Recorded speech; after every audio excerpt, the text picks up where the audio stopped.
Hi, I'm Roxanne Richardson, and this is the Casual Friday podcast. In this week's podcast, I have several tidbits. I have updates on 2 knitting projects, and I have quite a few spinning updates. So let's get started.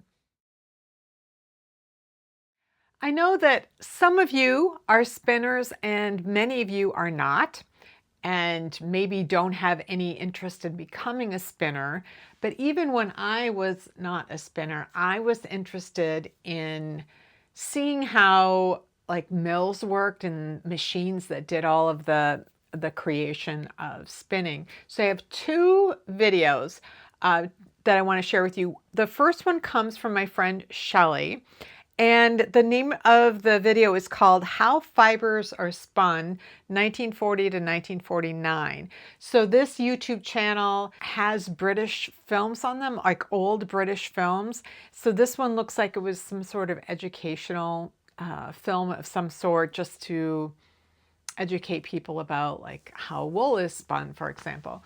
And in this one, they have 2 women who are doing it by hand. They're carding the fibers and they're spinning it, and they're doing that kind of thing. So if you're interested in understanding more about just what the spinning process actually is without wanting to learn how to do it yourself, this is a good video just to get kind of an overview of it. And it's just interesting to see something that's like 80 years old and see how they did that. The second video from the same people I thought was going to be identical to it, except that they'd be spinning flax. So flax is a plant fiber, and once flax has been spun into thread and then it's woven into or knitted into fabric, then it becomes linen. So my top right here, sometimes they'll still be marked or marketed as linen so people will understand, but the yarn I bought was a flax yarn. It was made from 100% flax, but the top I made is linen because now it is fabric. So I thought this next video would be similar to the one on wool where they're showing how everything was done by hand, but it wasn't. It was a factory, a manufacturing process, like what they do to process flax into thread or yarn in a factory setting. What was interesting to me was to see, now this is a British film, but even here in the US, I know manufacturing back then didn't have what we call here in the US OSHA, which is Occupational Safety Health Administration, something like that. And I think in the UK it's called Health and Safety something or other, but they're similar organizations, but they didn't come around until the 1970s, both of those organizations. So what you see are these machines that are, bringing, clamping things down like this, or big spikes, and people are, putting their hands in there, and not just people. Not all, but many of the workers in this factory are teenagers.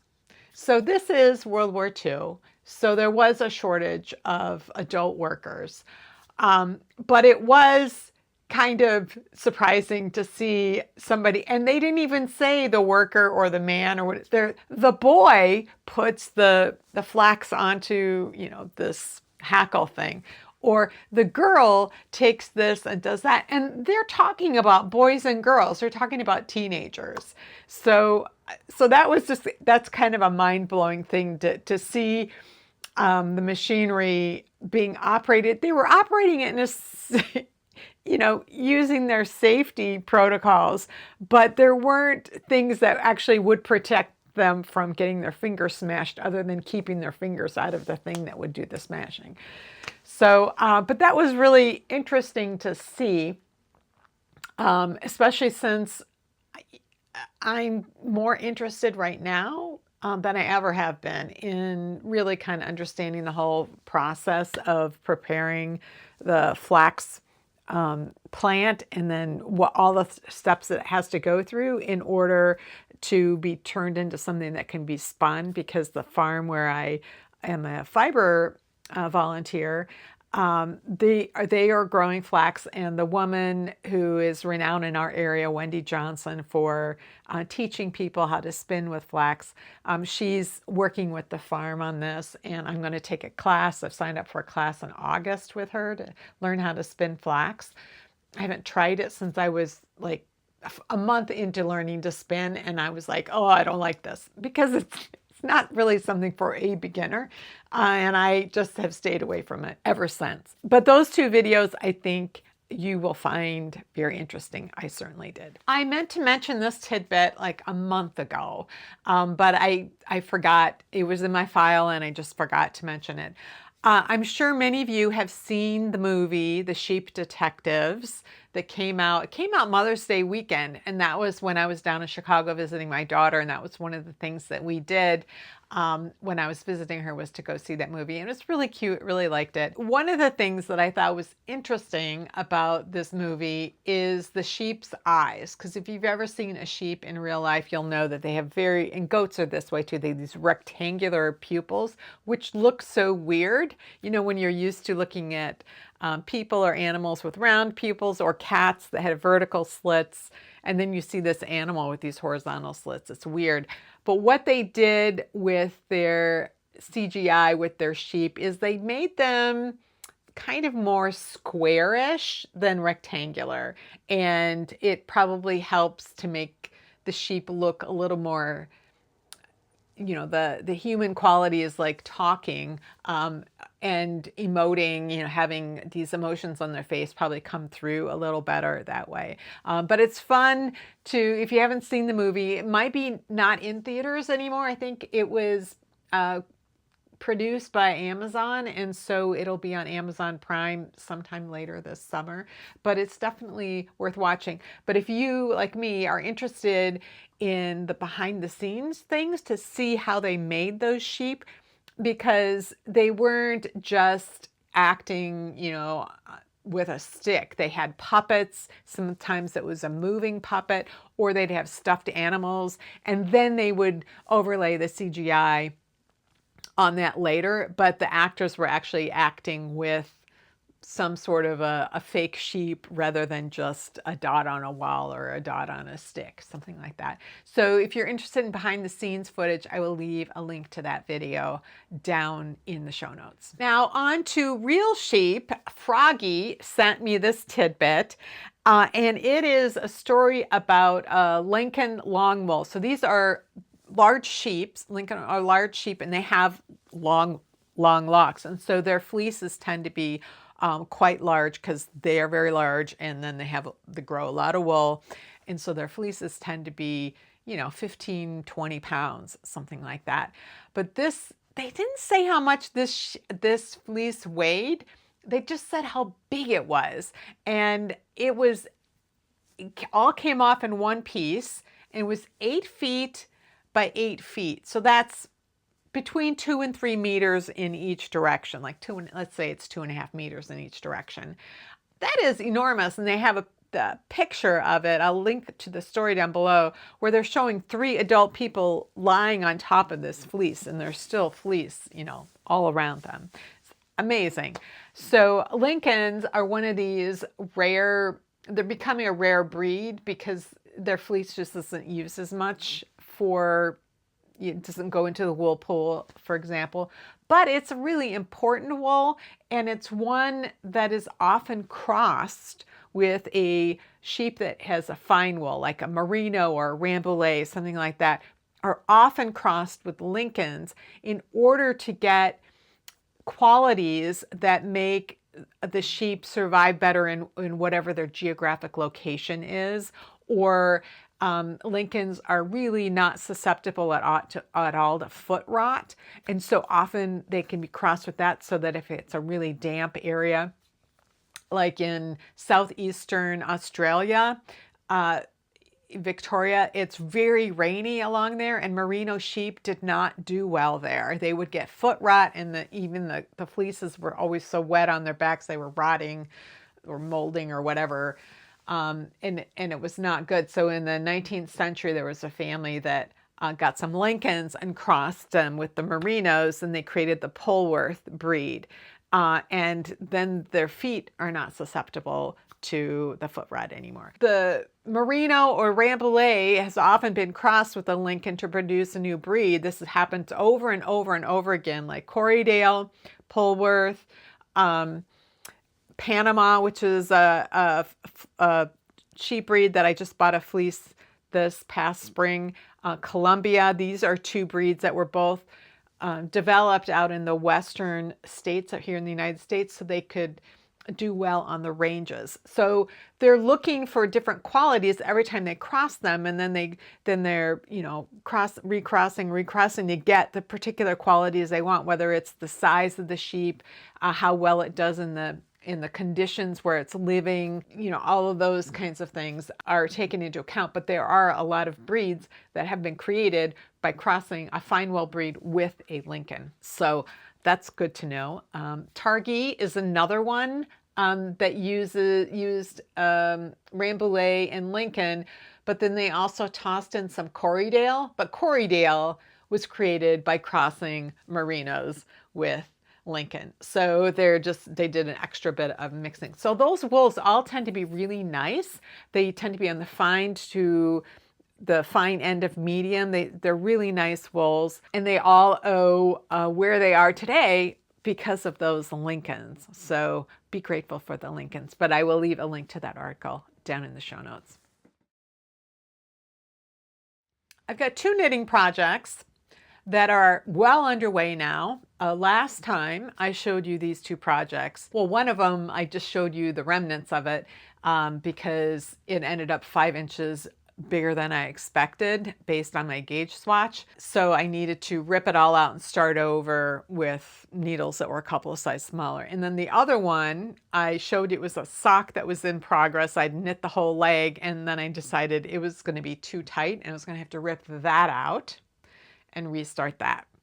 So let's talk first about the top that I restarted. I don't know what it is about this particular project where I'm either in denial or I just don't check things that are easily checked. And I will go to the overhead in a bit so you can see what this looks like. Oh, its stitches are coming off the needle. Let me just recapture these. So I'll hold this up, but I'll go to the overhead in a bit. So it's this top right here, and it's got different lace panels. So it starts at the bottom with this, it's called vertical trellis, and it's just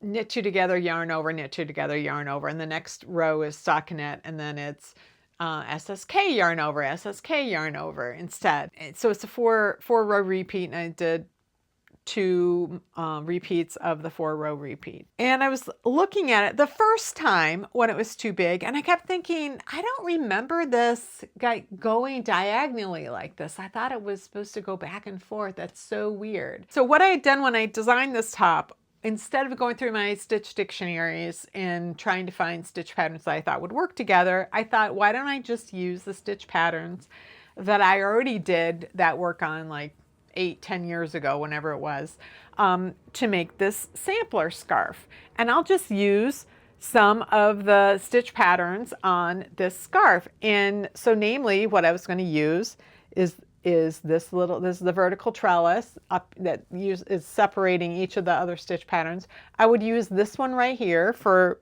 the lower body of the top.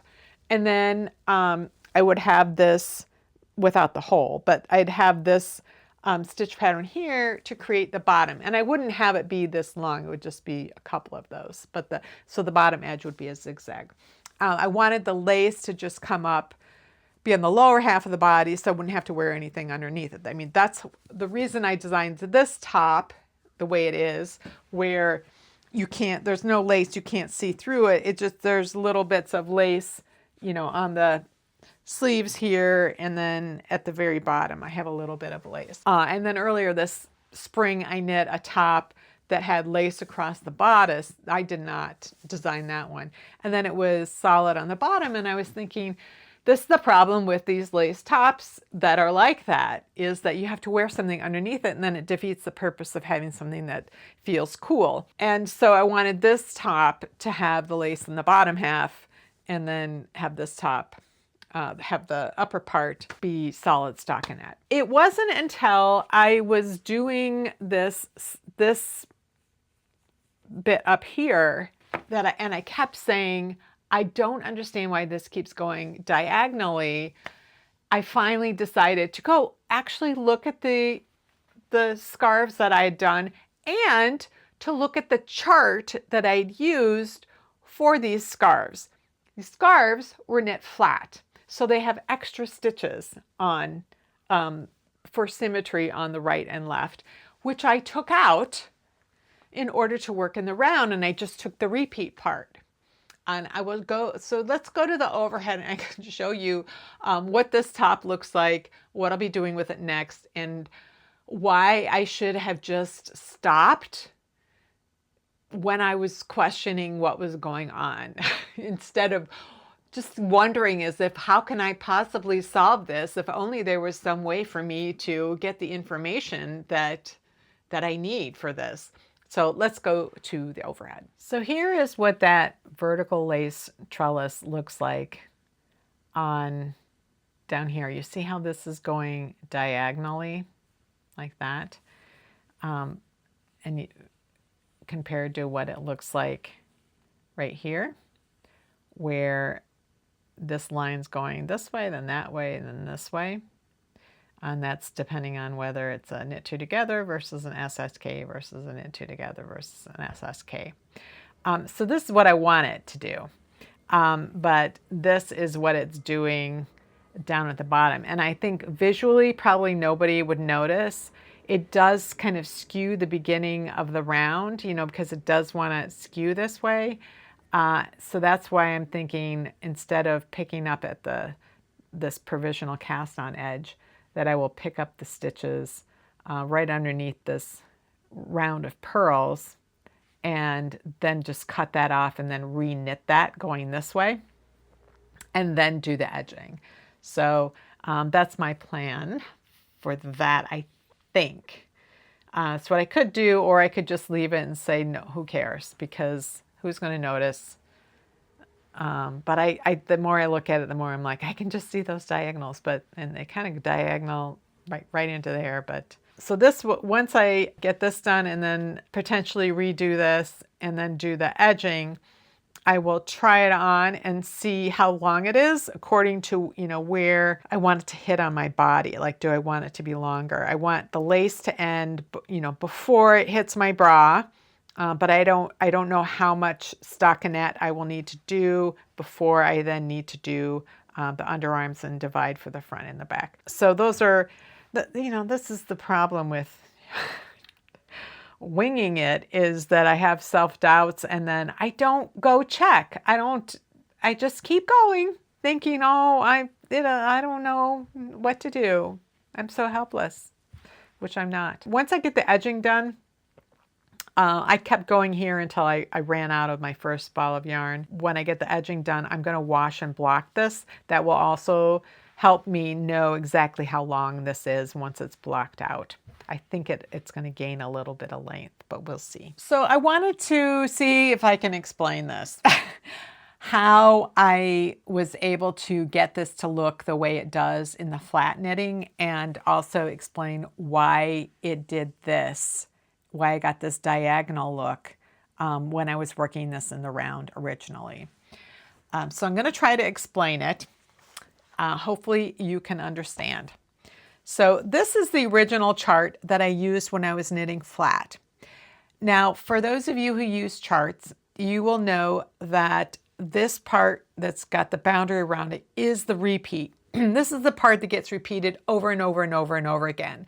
But when you're knitting flat, you often have columns of stitches below the first repeat, or in front of the first repeat and after the last repeat. Sometimes you have just one column and it's either at the beginning or the end. Sometimes you have them in both places, and it can vary how many stitches you might have. You might have a repeat or a multiple of 13 stitches and there's 12 stitches, you know, 6 in front and back.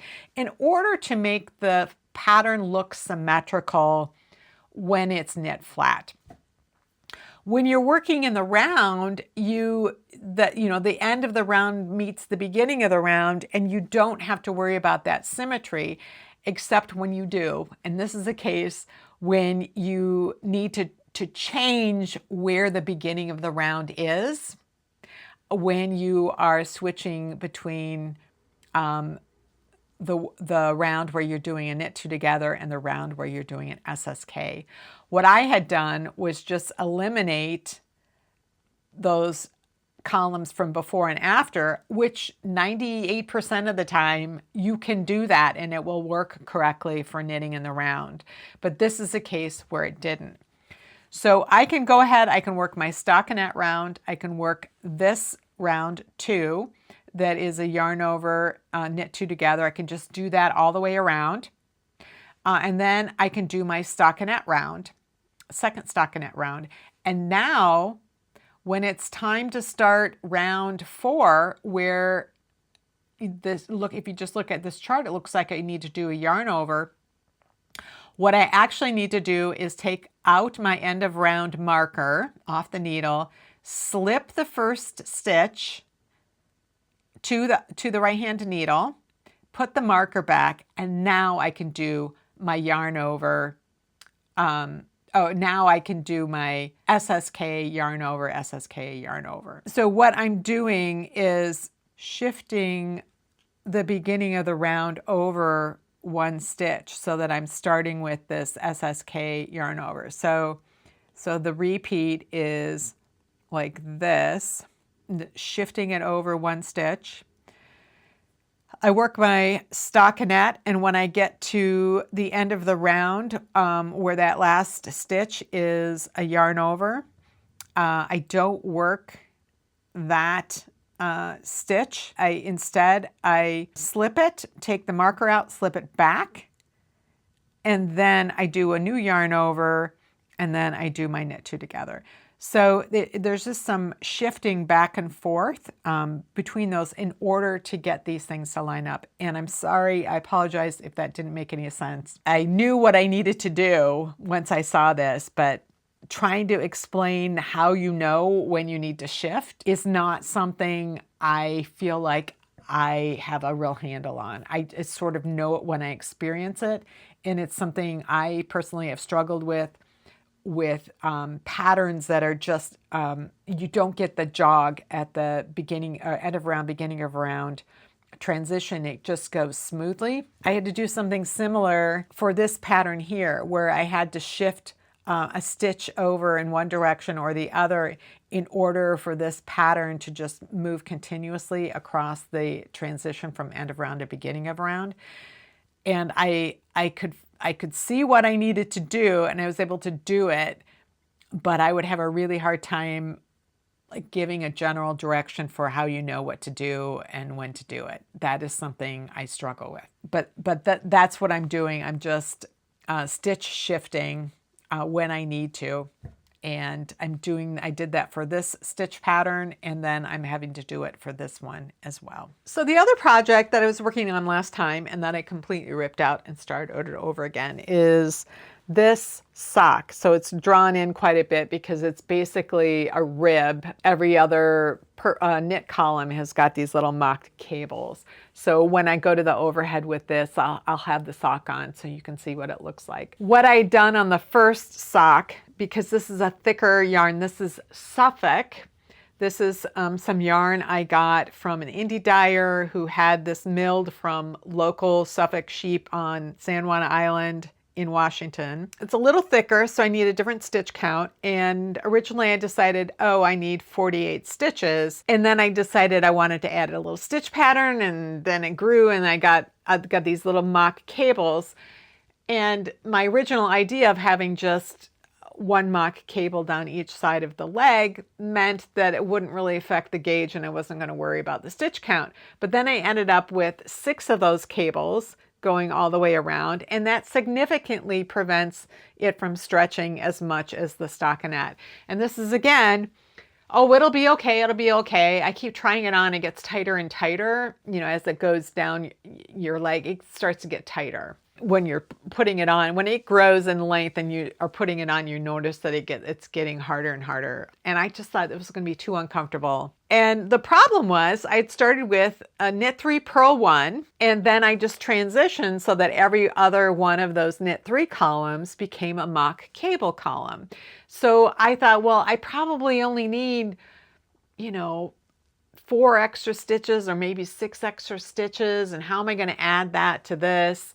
Because, you know, I felt like if I added too many extra, then it would be too big. And so I was trying to figure out how to keep it symmetrical and work with the pattern. I really liked the way it worked. And somebody in the comments mentioned that they use this mock column or mock cable pretty often in socks, and that they really do prevent the stretch. And I had started with 48 stitches, and which meant I had 12 purl 1 columns. And she suggested that I start with a knit 3 purl 2, that the knit 3 purl 2 will, you know, will contract when it's relaxed as a rib more than a knit 3 purl 1 even would. And it wouldn't be too much extra fabric. So I thought, well, we'll see how the leg goes, because I can tolerate a leg being a little bit looser than I might normally want it to be. Just because as long as it stays up, I'm fine with it. It's the foot where I want to make sure that it's a snug fit.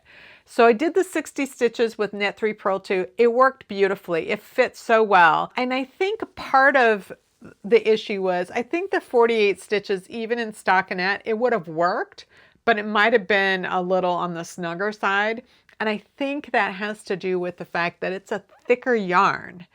And so the inside circumference of the sock is smaller than something that would be knit with a thinner yarn. So the outer circumference is 7 inches, let's say. The inner circumference of a sock made with thicker yarn is going to be smaller than if it was made with thinner yarn. Because of my high arch and really pretty long heel diagonal, I usually need to modify the heel in order to get a better fit. And so the kind of heel I've been doing the past couple of years that I really like is called a plain heel. And it's just like an afterthought or forethought heel where you're knitting it in the round. And it looks like a wedge toe. It looks just like a sock toe. And you're knitting it in the round. But usually people go back to that opening and do it. But instead, I do it when I get to the heel. And because of that, I can add extra stitches when I'm creating the round that I'm going to be doing for the heel. But I had all these extra stitches already, and so I didn't need to do that. And I was able to do some other things. But let's go to the overhead, and I can give you a little bit closer look and a little bit more information about what it was that I did with this, because I think it worked out pretty well. So here's what the sock looks like on my leg and my foot. So I had to do some rearranging and fudging with stitches because of the way the stitch count worked out. So this stitch pattern is knit 3 purl 2 and then a knit 3 that's the mock cable purl 2. So half of the round is 30 stitches, and I wanted it to be symmetrical once I got to the foot. So I wanted to make sure that I had the same number of knit stitches on each side of the instep. So when I was knitting this, I think I started with 1 knit and ended with 2 knits, so that this would be lined up with this down the middle. When I went to do the heel, I moved one of those extra stitches away, so that would reduce this half to 29 stitches. And it would increase this half to 31, except that when I started, right before I started the heel, I worked this mock cable, and that reduces the 3 stitches down to 2. So I had lost I think 3 stitches. So I went from 30 stitches up to 31, but subtract 3, which gave me 28 stitches. So then I had 28, and I did a provisional cast on right here to give me the other half of the heel, and I did another 28 so that I had 56 stitches. And this gave me enough stitches to make a heel that would fit me. When I rejoined this part of the provisional cast on, when I picked up the stitches in order to work the other way to do the foot, I still had 29 stitches here, but I had 28 here. So I really had 57 for the foot, and I kept it that way, as I wasn't even thinking about it, until I got to the toe.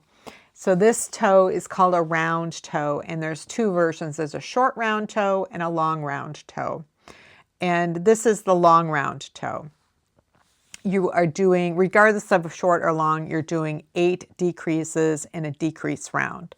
With a short round toe, you work 2 plain rounds after every decrease round for the whole thing. And it creates a little bit shorter toe, and it's a little wider at the top. My toes have more of a point to them. So I do the long round toe. So I do my 8 decreases. And in this case, I did knit 5, knit 2 together, knit 5, knit 2 together, because I thought I had 56 stitches. But then I had 1 extra stitch at the end of the round.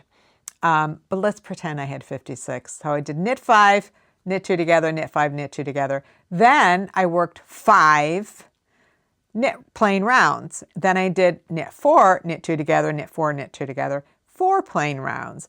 Then knit 3, knit 2 together, and then 3 rounds.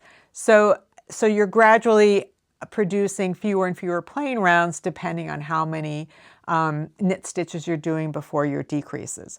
And that creates a longer toe that gradually gets narrower, and that fits my feet really well. So I will use a round toe for a variety of people, but I'll switch which version I use, and sometimes I make a modification of that. I might change the actual numbers of plain rounds between them if I want the toe length to be a certain length, that I might need to add or eliminate extra rounds. I have videos on how to do this kind of toe, the short and the long round version, both for a cuff down and toe up. So I will link to those down in the show notes. This ended up fitting me really well, a 60 stitch sock for the leg and then 56 or 7 for the foot. With this stitch pattern, worked out really well, and this kind of thicker yarn. So I will be knitting the second sock sometime very soon, but I think it fits really well. I really like the way it works out, and I think the yarn color doesn't interfere too much.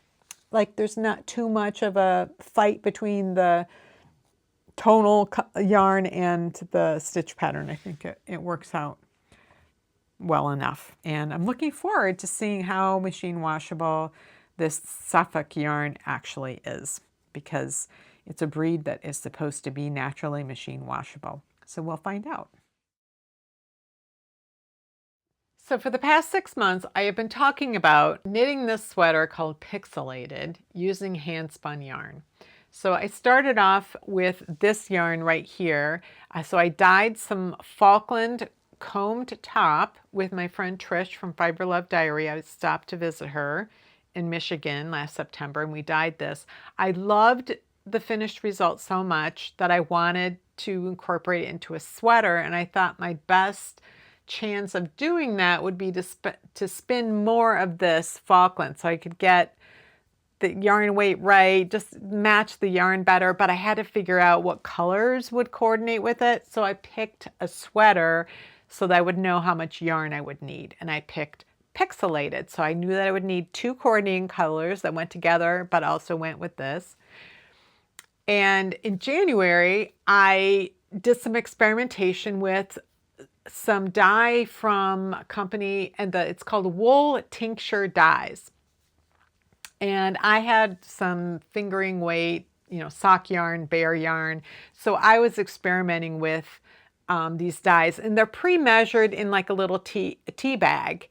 And so you don't have to buy a jar, you don't have to measure it out, you don't have to do anything, you just take the tea bag out of the sleeve and put it into a jar or a pot or whatever you're going to do the dye, and you put the hot water in, and then you put the wool or the yarn, whatever, and let it sit, and then there's a little packet of citric acid that you add after a few minutes, and then you just let it cool, and then it will more or less exhaust. So I had dyed these 2 coordinating colors with the fingering weight yarn, and I thought that those colors go really well. It's not the right yarn for it at all, and not enough of it, but I knew that the colors would go. So I ordered more of the dye, and I got some more of the Falkland, ordered that from Trish, and then I dyed up the wool. Now, I based the amount that I was dyeing and spinning according to how much it weighed, and the fact that I was spinning like a DK weight yarn.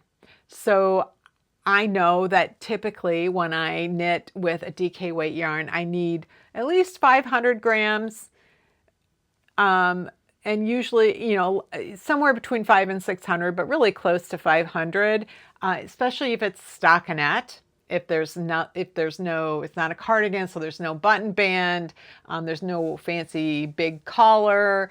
If it's just plain and not like an elaborate stitch pattern like cables that take up more yarn, that 500 grams would be enough. And so I thought I had over 600 grams altogether. So I could see how much I needed according to the pattern, and that would be enough.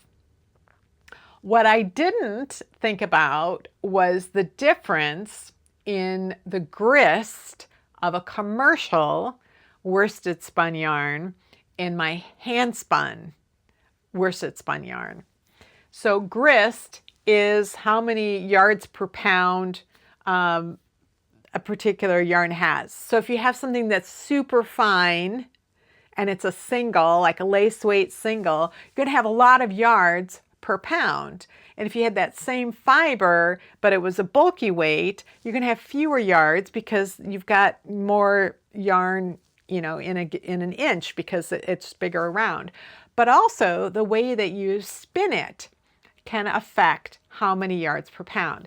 So if you've ever looked at yarns, if you were shopping for yarns and you were comparing them and you only looked at how many yards per 100 grams there was, and you're like, well, this should be the same as this, it might not be. Different yarn constructions can have wildly different amounts of fiber in a yard. So a yarn like Cascade 220, Knit Picks Highland Wool, Ella Ray Classic, Plymouth Galway, those types of just your standard bread and butter worsted weight yarns, usually 219 to 220 yards and 100 grams. Very standard. And so you can tell by the gauge that's listed on the bottom. These are interchangeable. But these are worsted spun yarns. So these are smooth yarns where the fibers are all in parallel as they are spun together, so they compact more and there's not as much air in them as there is when you have carded wool where the fibers are more disorganized and there's a lot more air in it, and it's a woolen spun yarn, so it has more air. So those yarns tend to be warmer and they might pill more, where worsted spun might be better against wind and rain, and will have more drape, so that they'll have different qualities to them. But often the woolen spun yarn will have more yards per pound than the worsted spun, even though you use the same needle size to knit with them and you get the same gauge. So that difference is called grist. And what I didn't think about was that hand spinners, their yarns typically are heavier than a commercially spun yarn, and especially worsted spun. So I knew how many yards I had of this when I wound it off onto my Nitty Knotty, and I knew it was a little bit less than you'd get with like a Cascade 20, but I just didn't worry about it, didn't think about it. What I didn't do was remeasure the skeins, because when they come off the nitty knotty, they can shrink up, and then when you soak the yarn and you do the finishing work, it can lose more length as well. And what I realized was I do not have enough yarn to make this sweater. And so I was just trying to figure, so I wasn't starting the sweater because I'm like, what am I going to do? I don't know what to do. So what I did was I bought more of the dye from Wool Tinctures Dye, and because it's pre-measured, it's so exact, I thought, you know, I have a good chance of getting a good match. But because it dyes in a very tonal way, the yarn itself can vary, but also the pattern has, you know, color on the sleeves and the color in the body that are lined up with each other. And so I could use some of the new stuff I'm going to spin on the sleeves, and where I use everything that I already spun on the body. See how that goes. But I dyed some more wool. So it's this color right here, which will produce a yarn that looks like this. And you can see, you know, there's kind of a marled look to it, Barbara Polish type of look. So that hopefully will work with that. And then the other one is this kind of midnight color, and also that dyed. So I'm going to be spinning up some more yarn, but I think that I can get started once I finish the top I'm working on, that I can get started on actually knitting this sweater while I finish spinning for it. Hopefully nothing will go wrong with that plan. We'll see. Okay, this right here is part of a fleece. I didn't bring the whole thing in. It's scoured. I did that this past week. I scoured this fleece. This is a fleece I bought in March at the spinner's retreat I went to. And the color is called Shayla. And it's this kind of, overall it's like a charcoal color, but there are parts of it that are black, parts of it that are this kind of lighter gray, and then there's some that's a little bit darker. So my plan for this is to spin up enough, or maybe spin up the whole thing, we'll see, yarn for a sweater for Tour de Fleece. So Tour de Fleece is a challenge, I guess, that spinners all over the world have, that occurs during Tour de France. So when the cyclists are spinning their wheels, the spinners are spinning their wheels. When they have a challenge day, we have a challenge day. When they have a rest day, we have a rest day. Now, there aren't really any rules to Tour de Fleece. It's really, what do you want to do? And there are like groups that do it together. Like you'll see groups on Ravelry. There'll be local shops that teach spinning and have spinning supplies. They'll have a group. There will be online like influencers that do something for Tour de Fleece, and a lot of times they will have prizes, like either based on how much somebody did like against their goal, or just randomly drawing, you know, prize winners. I've always just done it as, what do I want to get done in the summer when I oftentimes am not knitting a wool sweater that's sitting on my lap because it's so warm. I do tend to spin more in the summer and less in the winter. That kind of is changing over time. So that's what I want to do with this fleece. I want to separate it out by color and kind of see how much of each color I have, and then see if the texture varies from different parts of it, not necessarily by color, but I could feel it's probably the back end of the sheep, where that part of the fleece was from. It's a coarser part of the fleece. Shetland sheep are known for having really different qualities in different parts of their fleeces, but this is not a double coated Shetland. This is a single coated. So it's a little bit more uniform, but I still am going to have to evaluate, do I want some of this coarser stuff mixed in with some of the stuff that's really very soft? So that's going to be the first thing I do, is separate out and see how much I have and if I want to do some blending with these colors or not.